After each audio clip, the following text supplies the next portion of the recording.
On a des voisins qui pas trop sûrs qui comprennent exactement c'est quoi qui s'est voté dans MRC. Tu veux nous expliquer un petit peu?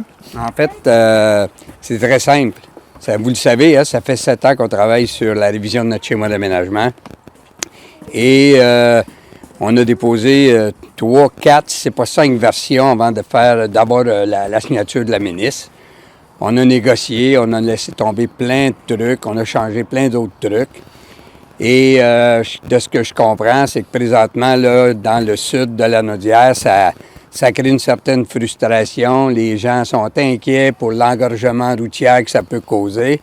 Moi, ce que je lui dis, c'est que présentement, là, on travaille pour eux, dans le fond, là. Parce que le seul développement qui était possible jusqu'à date là, dans la MRC de Montcalm, c'était sur l'axe de la 335, de la 337 vers Saint-Lin et Saint-Calix. Et nous, là, on a ramené ça dans une répartition sur la MRC au total, ce qui va avoir moins d'effet sur leur infrastructure routière. Au lieu de tout concentrer le développement de Montcalm à Saint-Lin et à Saint-Calix, on est venu le répartir dans toute la MRC.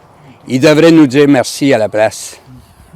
C'est ça, parce que les autres, ils parlent, là, il y a un article qui est sorti dans la revue, ils parlent comme quoi vous avez plus que 300 hectares de prévus, dont 119 en terres agricoles, puis ça, là-dessus, là, je pense qu'il y a peut-être pas des faussetés, mais une mauvaise interprétation. Bien, je ne sais pas où ils prennent ça, là. Je sais que à Saint-Calix, par exemple, là, il y en a beaucoup d'hectares développables. Là, c'est tout hors PU.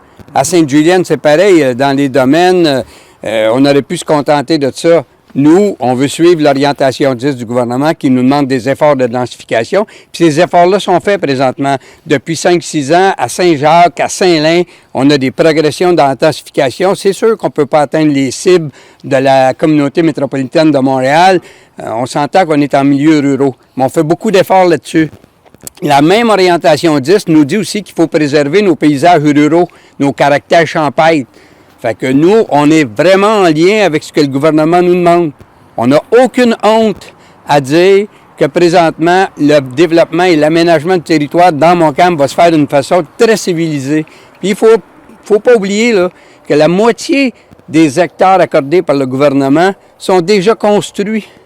La moitié sont déjà construits. Il y a à peu près 119 hectares résidentiels. La moitié est déjà construite. Donc, c'est à peu près 60 hectares, plus ou moins 60 hectares de dézonage répartis sur 7 municipalités. Donc, je pense qu'il n'y a pas de quoi là, monter aux barricades. Puis, il y a au niveau industriel aussi et commercial qui va avoir du développement. On parle de peanuts au niveau commercial, puis dans le développement industriel, là, on parle du parc industriel de Saint-Roch-de-l'Achigan. Et savez-vous que ces terres-là, là, c'est des terres classées 4 et 7, donc ça n'a aucun impact sur l'agriculture. Puis, en plus, ça amène de l'ouvrage d'ici, donc moins de voyagement vers Montréal, etc. Là. Exact. Les gens, là, ils nous parlent de la congestion qui est causée chez eux, puis je les comprends. Je les comprends qu'eux, ils souhaiteraient que le gouvernement mette la main dans sa poche puis fasse des améliorations routières. S'ils avaient travaillé autrement, on aurait pu les aider à faire ça. Mais présentement, là, eux, ils pensent pas que les week-ends, ils viennent engorger les nôtres, nos routes, là. Ceux qui montent à Saint-Donat, Chersey, Notre-Dame-de-la-Merci, Rawdon, c'est la même problématique pour tout le monde. Ils ont choisi d'aller devant les journaux.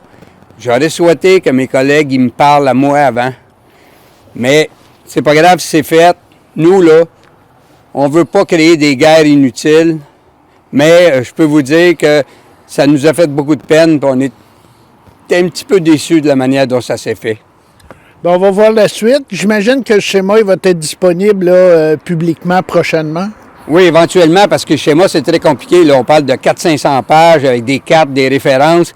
Puis on ne voudrait pas non plus, là, parce que ça a été travaillé pendant 7 ans. Là. Fait que les références sont peut-être pas tout le temps tout à fait justes. On est en train de faire une version administrative qui va être disponible sur le site Internet de la MRC avant longtemps. Là. Fait que les gens pourront le consulter. Bien, merci, Pierre. Ça me fait vraiment plaisir.